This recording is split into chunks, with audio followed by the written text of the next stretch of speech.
Day, tuloy ba tayo? Tuloy ba tayo? Muntik na ngang hindi matuloy ang outing na ito.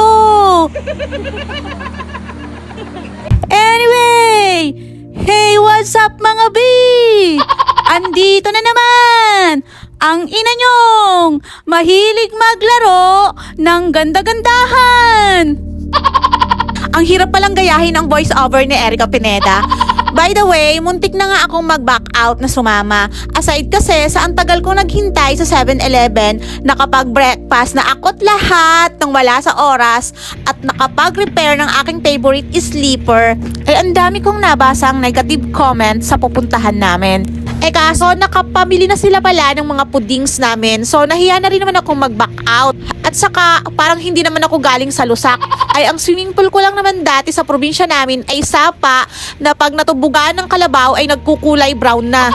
9:15 na kami nakarating dito sa Minas Tunnels Falls. Usapan 7 AM ang call time ng alis. Nakaalis na kami ng mga 8:30. 20 pesos ang entrance fee at ayan nga, tinatakan na ako ni kuya na para bang handa na akong katayin. At 350 pesos naman ang cottage. Bumaba na nga kami papuntang ilog.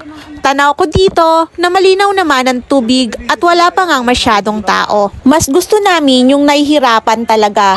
Kaya sa pinakababa talaga kami kumuha ng cottage. Naalala ko ang gantong tulay nung araw sa probinsya ko sa Santo Angel, Mauban, Quezon.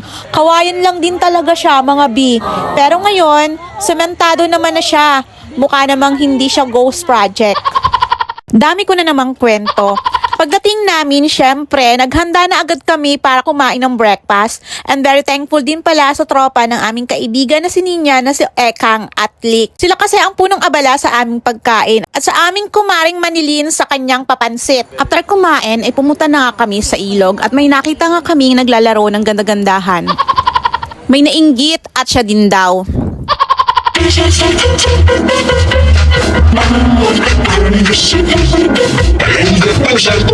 Sorry, iba pala yun. Syempre, aaura din tayo dyan. I believe I can fly. Ito rin, hindi nagpatalo. Na lang ako maligo, kasama lang. Naligo na ang mga junakis ng kumaring Manilin namin. Kami naman ay nagpa-cool down lang sa ilog at pagbalik nga namin sa cottage ay nag-iihaw na itong dalawang to. Ako naman ay muling umalis para libutin ang lugar na para bang akala mo ay officer ng DENR. Opinion ko lang po ito ha, hindi na ganon kaganda ang lugar.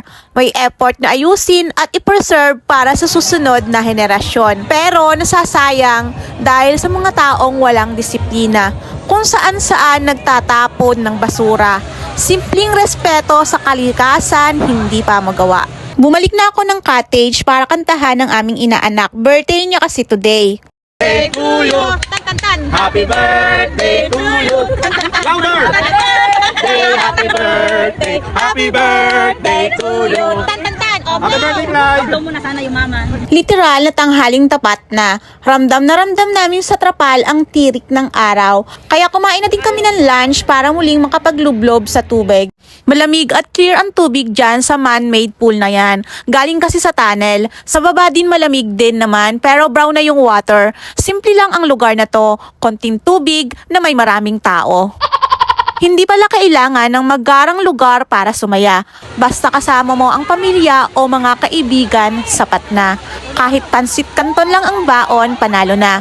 Sana pala na isama ko yung panganay ko para na-experience niya rin to. May gantong memory sana siyang babalikan paglaki niya. Umahon nga kami sa tubig at pumunta kami sa area kung saan pwedeng mag-dive. Pero hindi kami lahat ha. Ito lang naman si Ninya. Napakatapang!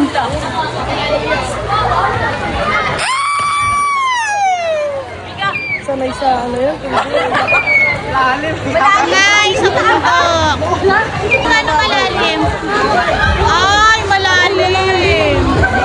Mga B, sana nakaabot kayo hanggang dulo ng video na ito. Thank you for watching. Please like, share, and follow. Bye!